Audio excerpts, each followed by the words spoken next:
Hello ladies and gentlemen, it is I back again with Critical Failure. It is super early in the morning, just shy of 7 o'clock. I've had 5 hours of sleep, which is what I've been getting for the past couple days, and I am tired, but it's not gonna stop me from bringing you guys any more videos. So I'm gonna get the Monger Shadar-Kai video, which is this one, and then I'm gonna get the Skulk video done. And I'm gonna be working on my work van, which will be on my Luminescent Darkness channel. So I'm gonna be doing a couple things today. So let's get right into the Shadar-Kai Soulmonger, why don't we? Racked with despair over the loss of memories of a brighter time, the Soulmonger now craves the vitality of others. The aching void within a Soulmonger radiates outward, manifesting as an unbearable weight that drains the vigor of anyone unfortunate enough to be in its presence. Those who have escaped the onslaught of a Soulmonger can hardly shake the memory of the sound it makes, the moan of a tortured soul, lost in a bottomless well of tragedy. And that's what that says. That's Shadow Dancer. Here's the Soulmonger. Here's the stats. It's a medium humanoid elf, and it's neutral. AC of 15, studded leather. Hit point average of 123, 19 D8 plus 38, speed of 30, strength of 8 minus 1, dexterity of 17 plus 3, constitution of 14 plus 2, intelligence of 19 plus 4, wisdom of 15 plus 3, and a charisma of 13 plus 1. The saving throws are dexterity, wisdom, and charisma, which are plus 7, and plus 5. Its skills are perception, which is plus 7. I thought I messed it up somehow. Its damage immunities are necrotic and psychic. Its condition immunities are charmed, exhaustion, and frightened. Its senses are dark vision up to 60 feet and passive perception of 17. Again, an optional thing is just to boost that to 120. I think that would be best.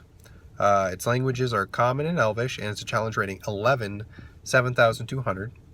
It has a couple abilities. One's Fey Ancestry. The Soulmonger has advantage on saving throws against being charmed, and magic cannot put it to sleep. It has innate spellcasting. Trying to make sure it doesn't have any other spells. The innate spellcasting says the Soulmonger's innate spellcasting ability is Intelligence. Spell save DC is a 16. It's a plus 8 to hit with spell attacks.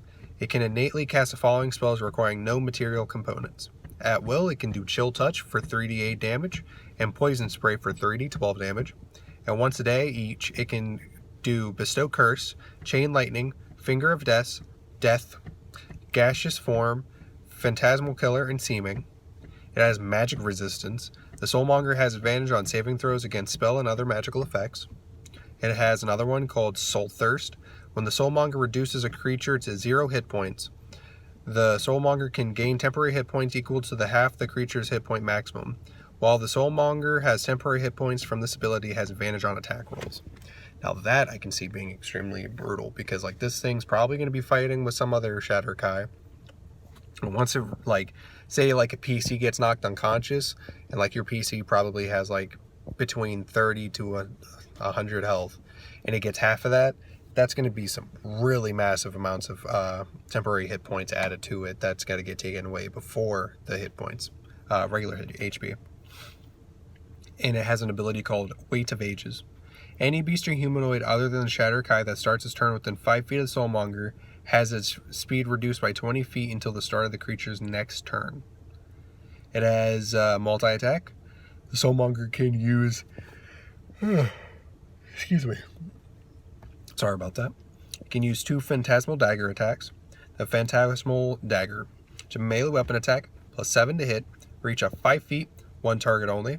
Average 13 4d4 plus 3 piercing damage, plus 19 average 3d12 necrotic damage. And the target has disadvantage on saving throws until the start of the Soulmonger's next turn.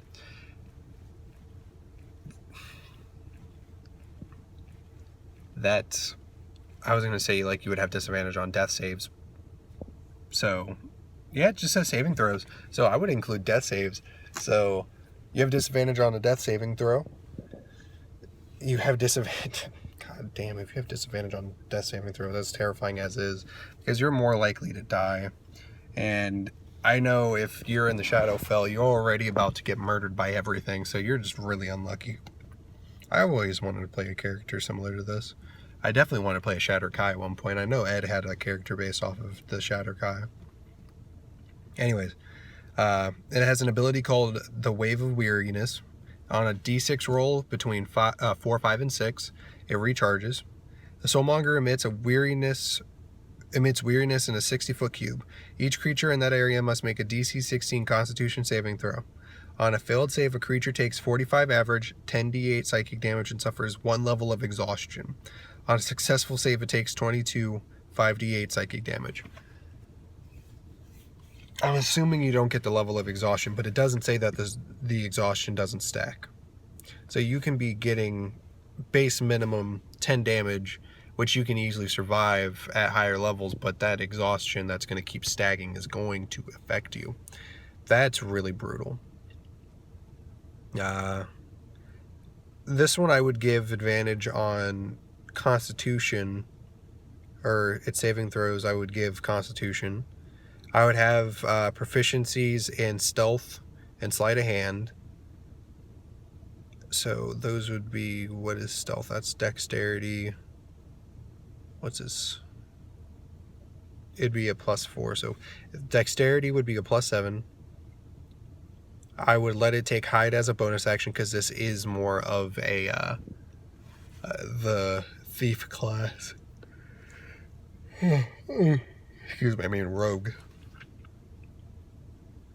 But it's got really nice abilities other than that. That 60-foot cube, Wave of Weariness, is like extremely brutal, and like I'm just to feel bad fucking adding more shit to it. But yeah, that's a Soulmonger, guys. Thank you guys for watching. I really do appreciate it. Please leave a like and subscribe as I bring you more D&D content in the future. Hit that bell notification button so you guys can be alerted of whenever I do post a new D&D video. And thank you guys for watching. I really do appreciate it. See ya.